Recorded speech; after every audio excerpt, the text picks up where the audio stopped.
होकर खुदावंद की खुशखबरी को हम सबके दरमियान शेयर करें। तो मैं बड़ी इज्जत और एहतराम के साथ पास्टर रॉबर्ट को दावत देती हूँ कि वो आएं और खुदावंद के जिंदा कलाम को खुदावंद के लोगों तक पहुंचाएं। वेलकम पास्टर जी।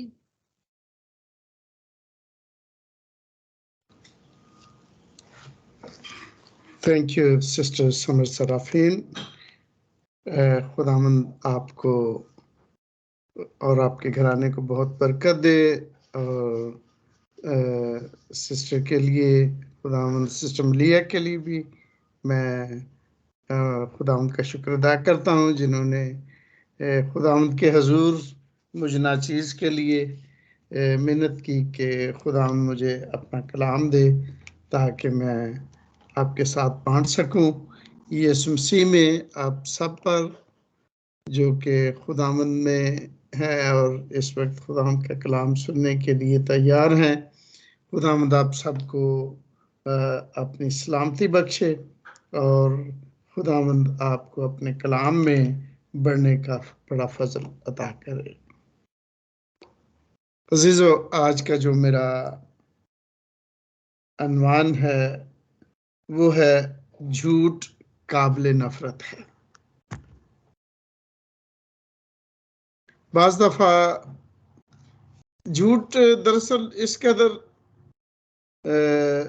मैं जो खुदा के रास्तबाज बंदे हैं उनके बारे में तो मैं नहीं कह सकता, वो जहाँ तक हो सके वो झूठ से नफरत करते हैं, लेकिन झूठ जो है वो इस कदर हमारी ज़िंदगी में सरायत कर चुका है कि हम सोचते भी नहीं है कि ज़िंदगी में कब और कहाँ और किस वक्त हमने झूठ को अपनाया है और झूठ बोला है। और बाज़ को तो मैंने ये कह दिया है जी, किसी की भलाई के लिए छोटा मोटा झूठ बोल देना जो है ना, ये कोई बात नहीं है, या छोटे मोटे झूठ को बोल देना यानी कि वो गुनाह या बुराई या काबिल नफरत नहीं समझते।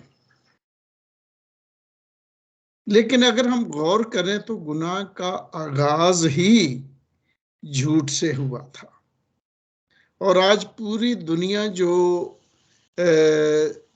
सफरिंग कर रही है ये झूठ के बायस ही है, क्योंकि गुनाह का आगाज झूठ से हुआ था। मेरे अजीजों, हम ये समझते हैं और खुदा का कलाम भी हमें बताता है कि झूठ जो है वो काबिल नफरत है, झूठ खुदा को पसंद नहीं, झूठ जो है वो अबलीस की खासुल खास खूबी है। और अगर हम यूहन्ना रसूल की अंजील 8वां बाब उसका 44 आयत उसका आखिरी हिस्सा पढ़े तो यहाँ यूं मरकूम है, इसलिए कि झूठ शैतान की तरफ से है, यानी कि झूठ जो है वो उसी में से सादर होता है। ये शैतान की फितरत और उसकी नेचर का एक बुनियादी हिस्सा है। झूठ यानी सच्चाई को छुपा देना और गलत बात को आगे करना, उसको हाईलाइट करना, ये अबलीस की खासुल खास खूबी है जिससे वो नस्ल इंसान को गुमराह करता है और उसे खुदा से दूर करता और इंसान को गुनाह में डालकर उसको मौत और हलाकत की तरफ ले जाता है। खानदानी जिंदगी में भी मैंने देखा है कि हम अक्सर झूठ बोलते हैं और नहीं समझते कि हम झूठ बोल रहे हैं, लेकिन उसका खमियाजा या उसका नतीजा बाज दफा इस तरह मिलता है कि खानदान टूट जाते हैं, अज़दवाजी जिंदगियां तबाह हो जाती हैं। कईयों को मैंने कहते सुना कि अगर वो किसी के घर में बैठे हुए, यहाँ तक पासबानों को भी मैंने देखा है, अगर वो किसी के घर में विजिट के दौरान कलीसिया में किसी के घर बैठे, घर से फोन आ गया, बीवी ने पूछा जी आप कहाँ हैं, कब आएंगे, तो वो कहते हैं बस मैं रास्ते ही में हूँ, आ रहा हूँ। तो उधर बैठ के अपना वक्त जो है वो बसर करते हैं और बीवी को तसल्ली दे दी कि मैं जी आ रहा हूँ, बस रास्ते में हूँ। अगर देर हो जाती है फिर फोन आता है, ओ मैं हूं तो रास्ते में, बस गाड़ी पंचर हो गई है तो मैं उसको ठीक करवा रहा हूं। हालांकि ऐसा नहीं है, सिचुएशन बिल्कुल डिफरेंट है। मेरे अजीजों, झूठ छोटा हो या बड़ा हो, झूठ झूठ ही है, खुदा के हजूर नापसंदीदा बल्कि काबिल नफरत है, और खुदा के लोगों पर लाजम है कि वो सच्ची बात कहें और झूठ से नफरत रखें, क्योंकि खुदा झूठ को पसंद नहीं करता, खुदा झूठ से नफरत करता है।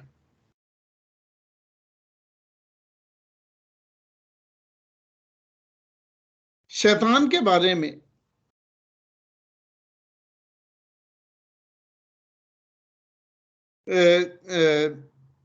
मैं ये कहना चाहूंगा कि झूठ बोलना कलाम मुकद्दस सख्ती से मना करता है।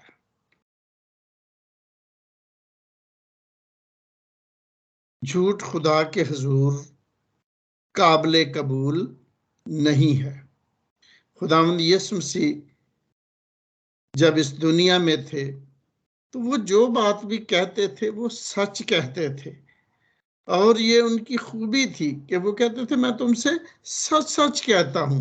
उसकी जिंदगी में झूठ नहीं था, और खुदा के लोगों की जिंदगी में भी झूठ नहीं होना चाहिए।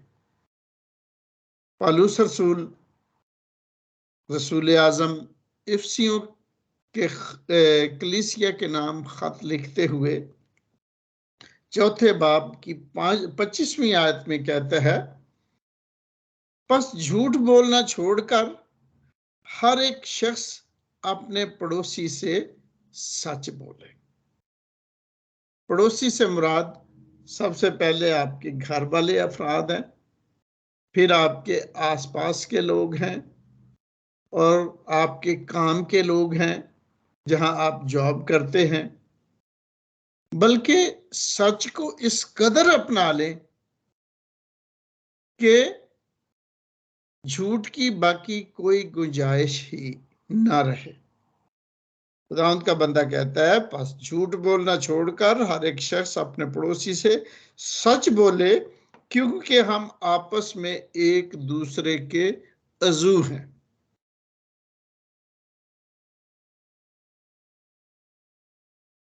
अज़ू का काम बॉडी में रहकर अपने काम को सरअंजाम देना है। दिल है तो उसका काम है पूरी बॉडी को खून पहुंचाना, गुर्दों का काम है खून की सफाई करना, और फेफड़ों का काम है सांस लेना, ऑक्सीजन ऑब्जर्व करना और खून तक पहुंचाना। और जिसको जो काम दिया गया है वो उसको अपने पूरी सच्चाई के साथ, दयानतदारी के साथ क्या कर रहा है, सरअंजाम दे रहा है। हम मसीह का बदन है, हमारे काम डिफरेंट है, लेकिन हर एक काम को जो हमें मिला है उसको पूरी सच्चाई, दयानतदारी के साथ हमने क्या करना है, सर अंजाम देना है। झूठ की गुंजाइश खुदावन ने हमारी बॉडी में नहीं रखी।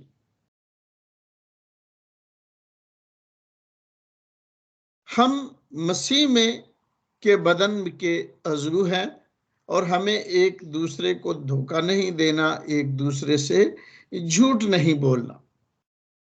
झूठ कौन बोलते हैं? झूठ जो अबलीस के पैरोकार हैं, शैतान के फर्जंद हैं, ये उनकी खूबी है कि वो उसकी खूबियों को अपनी जिंदगी से जाहिर करते हैं। खुदावंद यीशु मसीह ने बड़ी सख्त तनकीद की ऐसे लोगों पर। उनको आप रियाकार भी कह सकते हैं, झूठे भी कह सकते हैं, अबलीस के फर्जंद कह सकते हैं।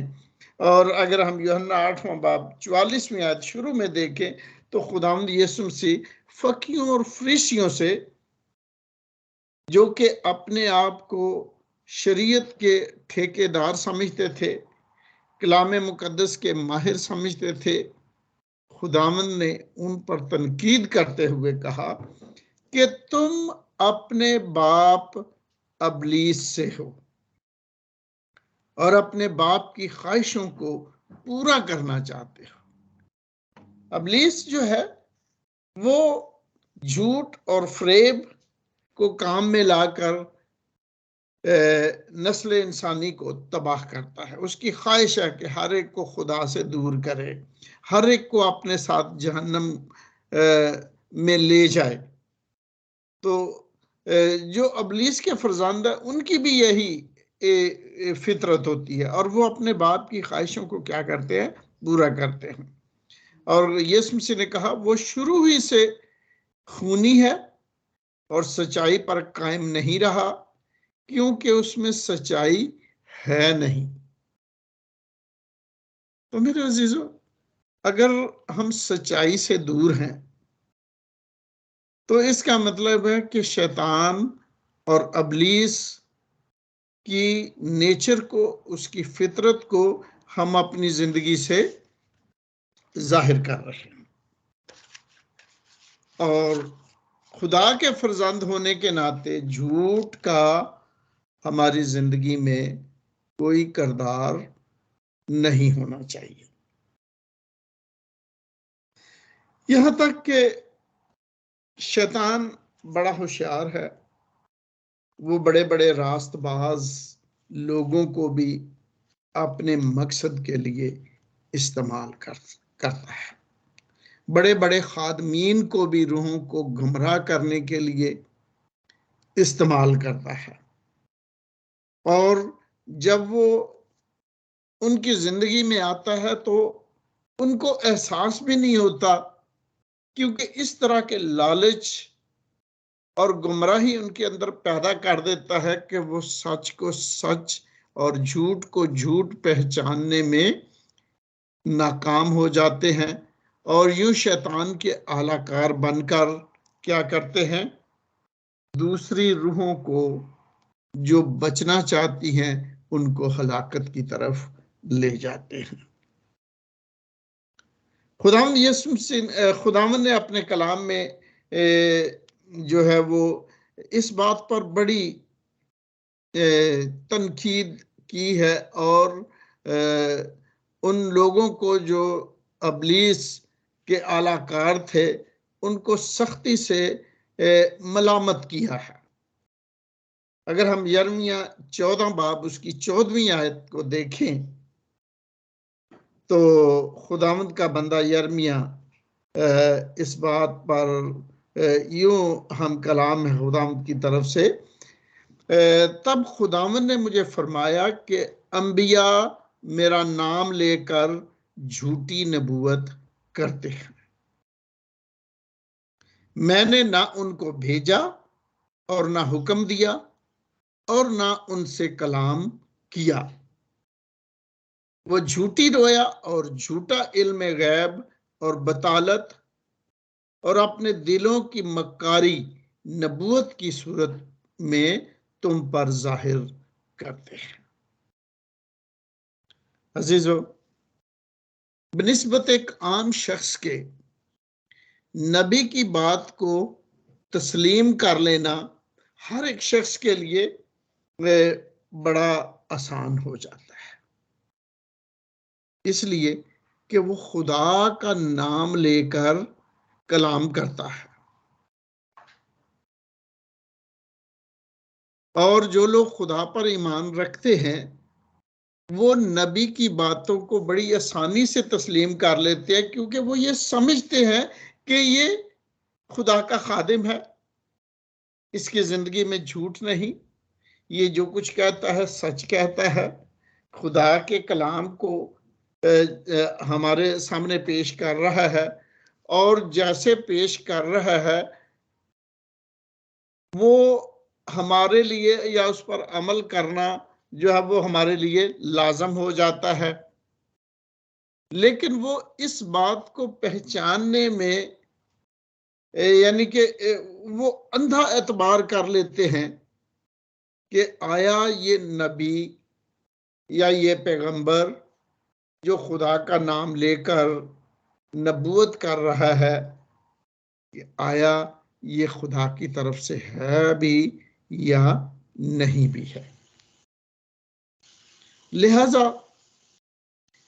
वो लोग जो सादा दिल हैं और आसानी से एतबार कर लेते हैं वो जल्द गुमराही का शिकार हो जाते और यूं अपने आप को हलाकत में डालते हैं, और उसका जिम्मेदार सिर्फ और सिर्फ वो नबी या वो उस्ताद है जो खुदा का नाम लेकर लोगों को गलत रास्ते पर डाल रहा है। और खुदावंद उनको तंबीह करता है कि तुम मेरा नाम लेकर झूठी नबूवत करते हो, ना मैंने तुम्हें भेजा है, ना हुक्म दिया है, ना तुमसे कलाम किया है, तुम झूठी रोया और झूठा इल्म गैब झूठ के साथ अपने दिलों में मक्कारी रखते हुए नबूवत की सूरत में लोगों पर जाहिर करते और उन्हें यूं हलाकत में डालते। मेरे अज़ीज़ों, अब सवाल ये पैदा होता है कि जो उस्ताद झूठा या झूठा नबी या अबलीस का पैरोकार है जिसके साथ खुदा ने कलाम नहीं किया, हम उसकी कैसे पहचान कर सकते हैं? कलाम मुकद्दस में लिखा है कि अगर वो खुदा के कलाम के मुताबिक ना बोले, जो कलाम पहले से हमें दिया गया है, अगर वो उस कलाम के मुताबिक ना बोले तो उनके लिए रोशनी ना होगी, वो अंधेरे के फर्जंद है और वो अंधेरे ही में रहते हुए हलाक हो जाएंगे।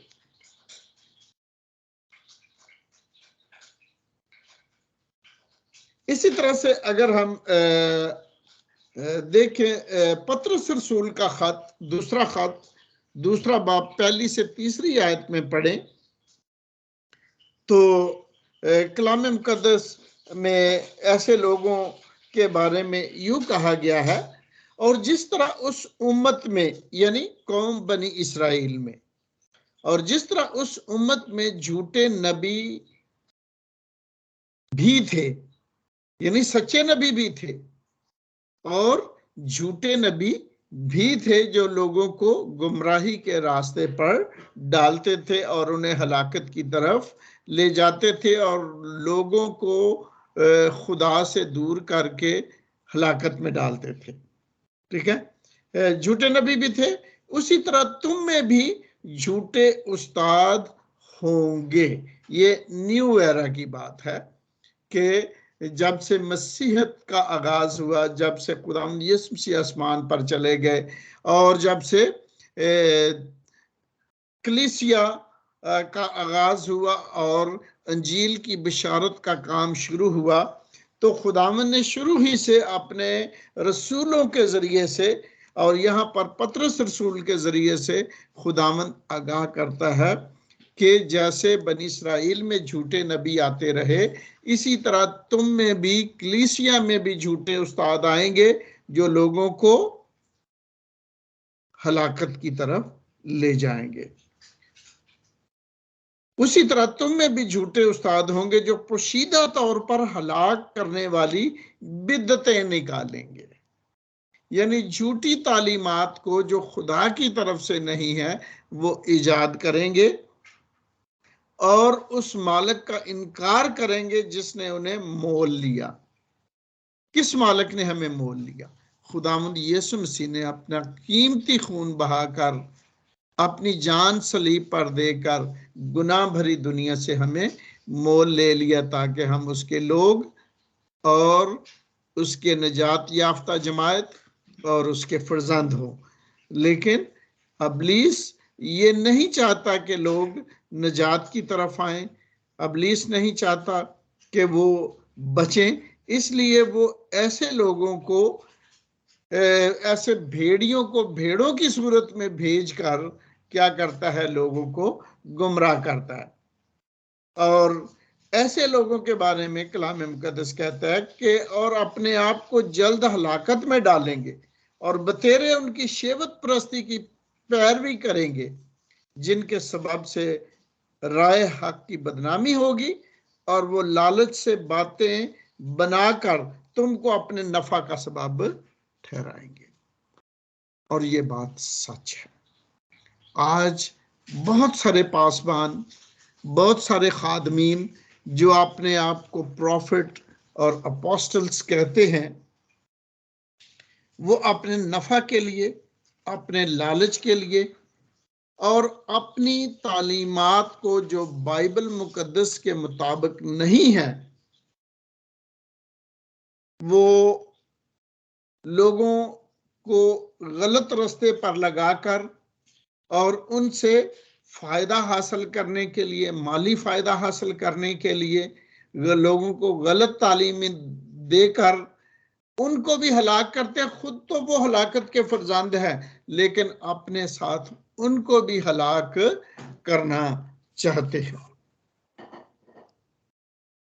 और कलाम मुकद्दस बताता है जो कदीम से उनकी सजा का हुक्म हो चुका है उसके आने में कुछ देर नहीं और उनकी हलाकत सोती नहीं।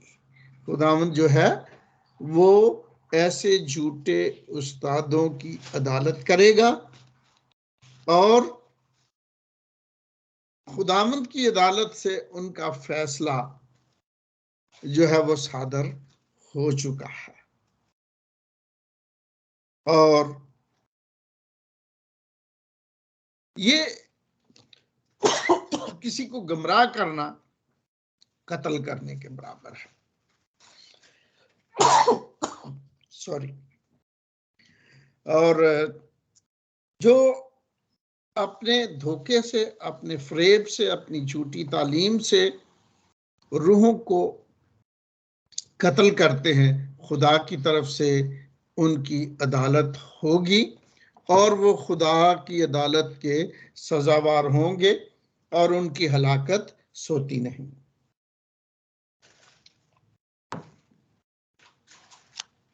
इसी तरह से ज़बूर नवीस झूठों की सजा का जिक्र करता है जो अबलीस के पैरोकार हैं और झूठ और फरेब से और दगाबाजी से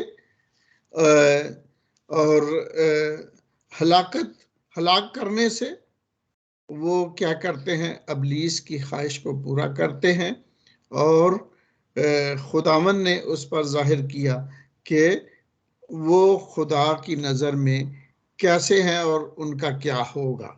अगर हम ज़बूर 5 में उसकी 6 आयत पढ़ें तो यहाँ पर खुदावंद का बंदा कहता है, तो उनको जो झूठ बोलते हैं हलाक करेगा। पतरस रसूल कहता है उनकी हलाकत सोती नहीं। अभी वो हलाक नहीं हुए लेकिन लाजमन हलाक होंगे। ठीक है। तो ज़बूर नवीस आगे उसकी तस्दीक करते हुए कहता है, तू उनको जो झूठ बोलते हैं हलाक करेगा।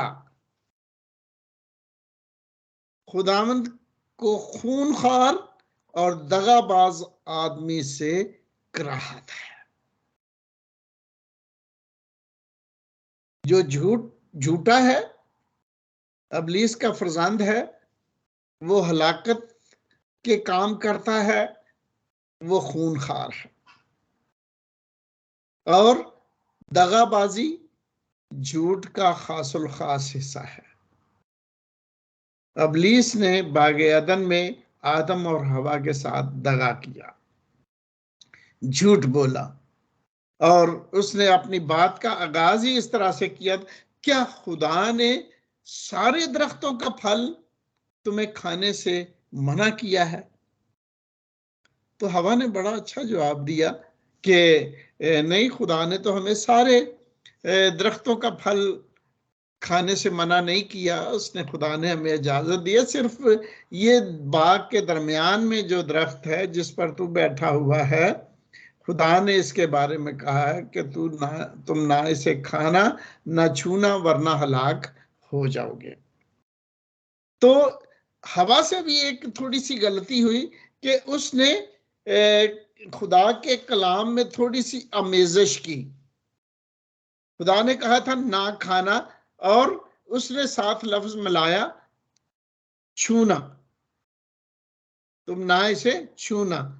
और इस लफ्ज को लेते हुए शैतान ने फायदा उठाया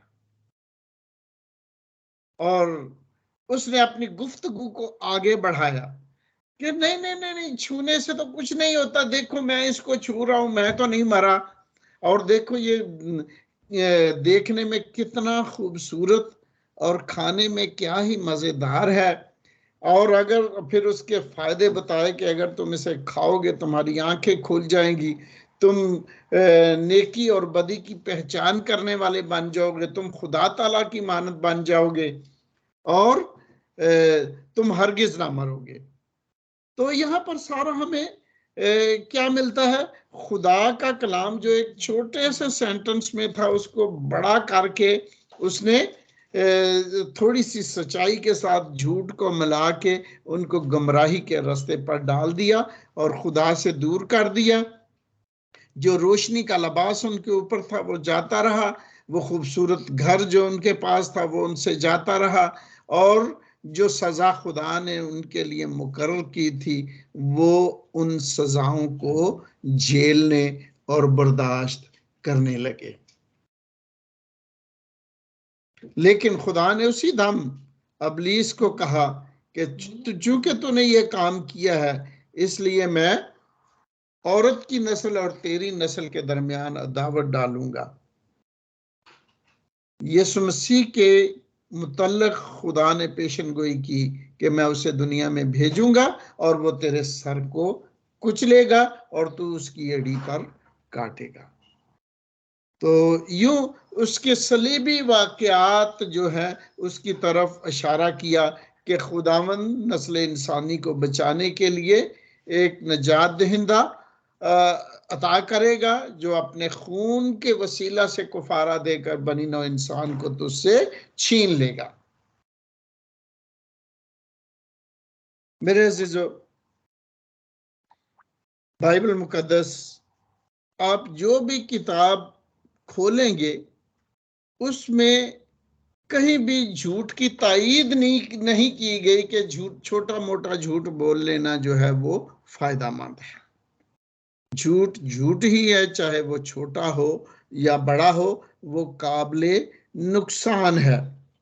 इमसाल 19वां बाब 5वीं आयत में खुदावंद का बंदा लिखता है, झूठा गवाह बेसजा ना छूटेगा और झूठ बोलने वाला रहाई ना पाएगा। और अगर हम मुकाशवा 22वां बाब उसकी 14वीं 15वीं आयत में देखें तो यहां लिखा है, मुबारक है वो जो अपने जामे धोते हैं। जामे धोने से क्या मुराद है? जामा लिबास है, और खुदा ने जो हमें रास्तबाजी का लिबास दिया है यीशु मसीह में, हम उसको गंदा ना करें।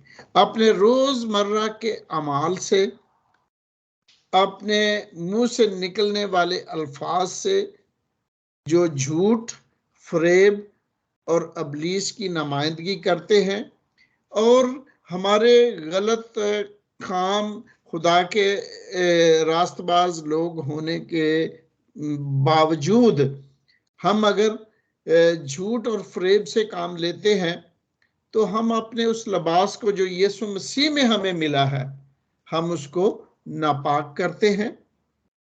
और हमें खुदावंद का कलाम ये कहता है कि हमें क्या करना है, अपने जामों को धोना है।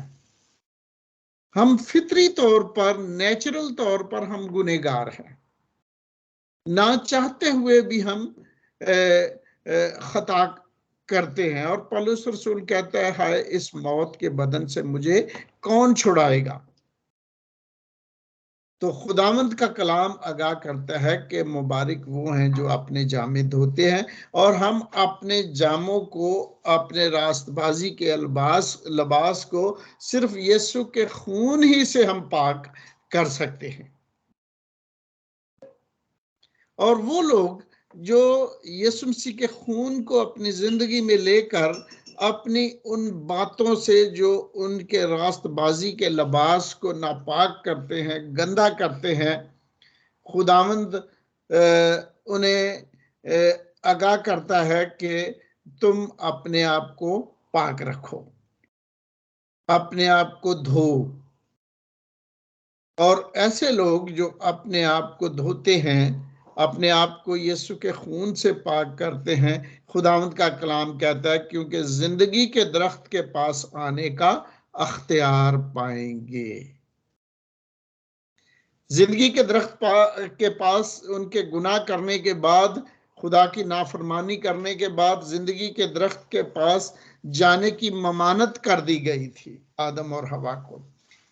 बागे अदन से उनको निकाल दिया गया था और बागे अदन के दरवाजों पर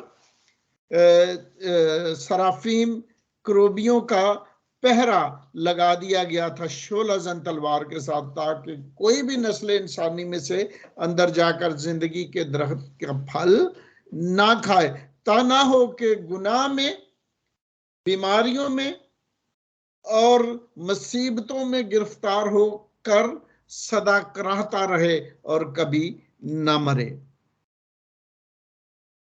लेकिन जब खुदावंद हमारी जिंदगी में से गुनाह को खारिज कर देता है, हमें पाक साफ कर देता है, तो हम जिंदगी के दरख्त के पास जाने का अख्तियार पाते हैं।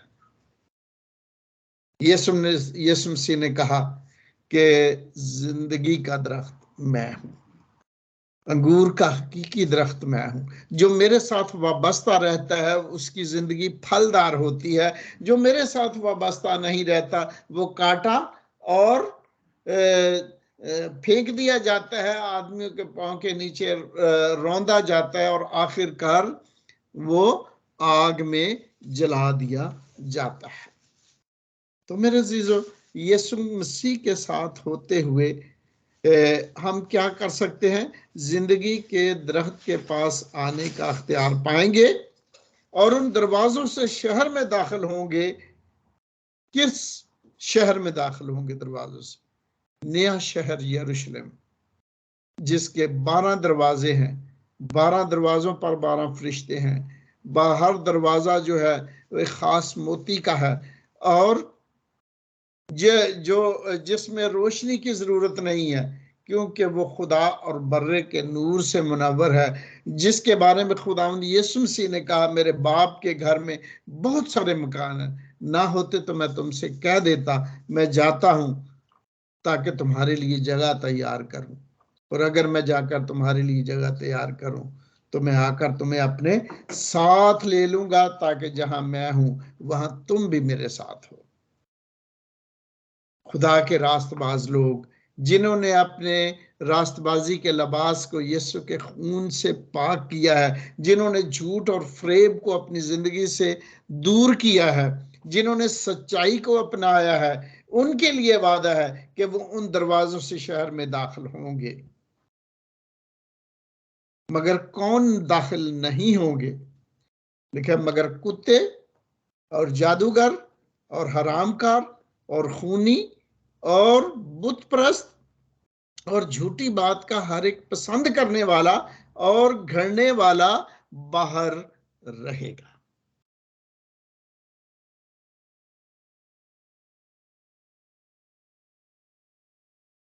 मगर कुत्ते और जादूगर, यानी जो फजूल बकवास करते हैं, जो झूठ और फरेब की बातें करते हैं। कुत्ते का काम है भौंकना। किसी ने कहा कि कुत्ता भौंकता है, मुसाफिर गुजर जाते हैं। यानी बेमकसद भौंकना या बेमकसद शोर करना, ये कुत्तों का काम है। और जो इंसान ऐसी नेचर रखते हैं जो झूठ और फरेब और दगाबाजी को, ये उनसे मंसूब किया गया है। जादूगर जो अबलीस के पैरोकार हैं, जो अबलीस की मानते हैं, हरामकार जिनके काम अबलीस जैसे हैं, जो वो काम जो खुदा के हुजूर नफरती हैं, खूनी और बुत प्रस्त, ये सब अबलीस की सिफतें हैं जो इंसान को गुमराह करने के लिए खुदा से दूर करते हैं। और आखिर में कहा गया कि झूठी बात का हर एक पसंद करने और घड़ने वाला क्या रहेगा? आसमान की बादशाही से, उस शहर यरूशलेम से जिसे खुदा की दुल्हन कहा गया है, वो उससे दूर रहेगा। मेरे अजीजों, खुदा ने अपना कलाम हमें दिया है ताकि इससे रोशनी, इस्लाह और तरबियत हमें हासिल हो। खुदावंद का बंदा ज़बूर नवीस कहता है कि तेरा कलाम मेरे कदमों के लिए चिराग और मेरी राह के लिए रोशनी है। जब हम खुदा के कलाम को अपनी जिंदगी की राहों में इस्तेमाल करते हैं तो फिर हम गुमराह नहीं होने के, फिर हम अबलीस के नरगे में नहीं आने के, फिर हम झूठ और फरेब को अपनी जिंदगी में नहीं लाने के। क्योंकि खुदा क्या करता है? वो अपने कलाम के वसीला से हमारी तरबियत करता है, हमें पाक व पवित्र करता है, साफ करता है, यीशु मसीह के पास आने का सबब बनता है। और यूं हम खुदावंद में बढ़ते और आसमान की बादशाही के लिए अपने आप को तैयार करते हैं। मेरे अजीजों, अगर किसी भी तरह की कोई सोच हमारे जहन में आके छोटा मोटा झूठ जो है वो झूठ नहीं है, तो हमें बड़ा खबरदार रहने की जरूरत है। क्योंकि अबलीस बड़ा होशियार है, वो मौके की तलाश में रहता है कि कहाँ इंसान की कमजोरी मुझे मिले और मैं उस पर क्या करूं? अटैक करूं और उसे खुदा से दूर कर दूं। इसलिए हमें खुदा के कलाम में लिखा है, कबूतरों की मानद भोले और सांपों की मानद होशियार रहो। अगर अबलीस सांप है, वो फुर्ती से काम करता है, हमें उससे ज्यादा फुर्ती के साथ काम करने की जरूरत है ताकि हम अपनी जानों को बचा सके। खुदावंद आज हम सब पर यह फजल करे कि हम इन बातों को पर सोचें, ध्यान लगाएं और अपने आप को खुदा की हजूरी में पेश करके, अगर हमसे जिंदगी में छोटी मोटी कोई गलतियां हुई हैं तो हम क्या करें? उनको तर्क करते हुए अपने आप को खुदा के हजूर पेश करें ताकि खुदा रहम करके और अपने खून के वसीला से हमें धोकर पाक और साफ करे। आज के कलाम के वसीला से खुदावंद मुझे भी और आप सबको और वो तमाम जो आज खुदावंद का कलाम सुनने वाले हैं, खुदावंद उन सब को अपने बरकत से माला माल करे और अपनी नजदीकी और कुर्बत में लाए। यीशु मसीह के प्यारे कदूस जलाली नाम में, आमीन। खुदावंद तेरा शुक्र हो। आमीन।